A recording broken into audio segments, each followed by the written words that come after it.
Since taking the job over 5 years ago, Mikel Arteta has got plenty of things right at Arsenal. Alongside the change in tactics and philosophy, something else he has generally got right is transfers, with the likes of David Raya, Martin Odegaard, Gabriel Magalhaes, and Jurrien Timber all key members of the first team. However, when it comes to the very best addition made under Arteta's stewardship, it's hard to look past Declan Rice, who has been a midfield monster from his very first game.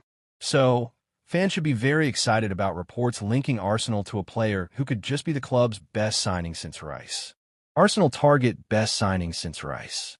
In all, it's been a good summer for Arsenal so far this year, as they won 3 of their 5 preseason games and have already made 6 additions to the first-team squad. Mega money deals, controversial moves, and big-name flops.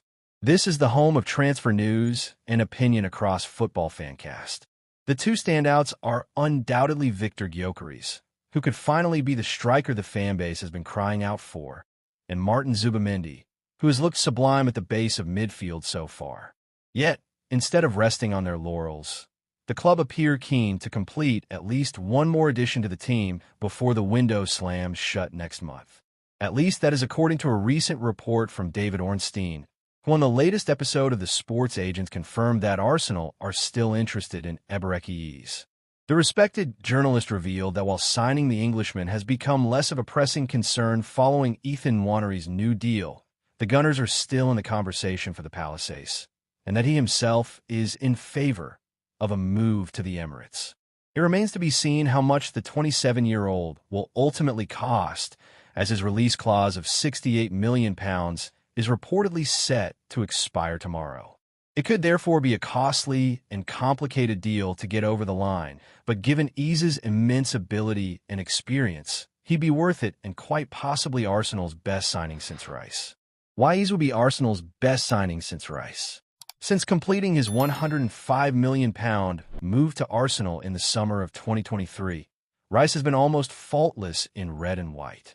He was sensational in both the 6 and 8 roles in his first season, and then took another step forward, primarily in the left 8 last year. He made 52 appearances across all competitions, in which he racked up a brilliant haul of 9 goals and 10 assists, and seemed to play a part in everything that well, like those free kicks against Real Madrid. So, while the likes of Kai Havertz, Raya, and Timber have all been important players since joining the club, it would be hard to claim any have been as transformational as the former West Ham United captain. Likewise, while the club have made some positive additions this summer, we think Eze would be the best since his compatriot, and the reason why is a simple one.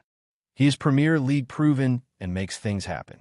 For example, in his 43 appearances for the Eagles last season, totaling just 3,303 minutes, the 27-year-old superstar, as dubbed by analyst Ben Madison, scored 14 goals and provided 11 assists. In other words, the Greenwich-born Dynamo managed to maintain an average of goal involvement every 1.72 games, or every 132.12 minutes, for a team that finished in mid-table. On top of that, the former QPR gem scored in the quarterfinal, semi-final, and final of the FA Cup, showing that he has what it takes to step up in the biggest and most pressurized moments. Finally, while some might make the argument that Gyökeres will be the best signing since the former Irons ace, as he scored far more than the Palace star did, it's important to remember that he did so in a league ranked as only the 8th toughest in the world, behind the Championship and Belgian top flight. Ultimately, while Arsenal have made plenty of good signings over the last few years, they could make their best since Rice if they can get their hands on Eze.